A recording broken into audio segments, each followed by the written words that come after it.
ఓం శ్రీ మాత్రే నమః. అమ్మవారి చిరునవ్వే గణపతి. శ్రీ లలితాదేవి బండాసురునితో యుద్ధం చేస్తున్న సందర్భంలో బంధ సోదరుడైన విశుక్రుడు జయ విఘ్న శిలాయంత్రం అనే ఒక విచిత్ర విఘ్నకారణ యంత్రాన్ని తయారు చేసి శక్తి సేనలపై ప్రయోగించాడు. ఆ విఘ్న యంత్రంలో 8 విఘ్న దేవతలను ఆవహింపచేశాడు.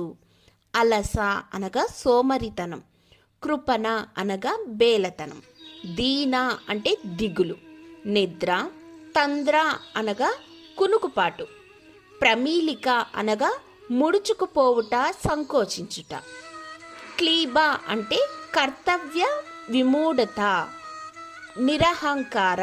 ఈ 8 విఘ్న శక్తులతో కూడిన ఆ యంత్రం శక్తి సేనలను నిస్తేజులను చేసింది.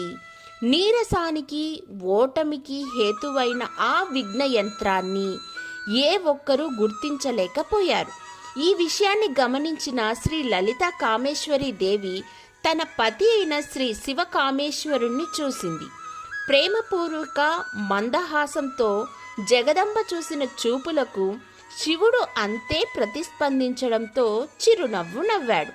దానికి సమాధానంగా నవ్విన అమ్మవారి ప్రణయహాసంలో శివభక్తుల ప్రేమ శక్తి అంకురించింది. ఆ చిరునవ్వు నుండి మహాతేజో పుంజం ఆవిర్భవించింది. ఆ తేజస్సే దివ్యాకృతి ధరించి సాక్షాత్కరించింది. అదే శ్రీ వల్లభ గణపతి మూర్తి.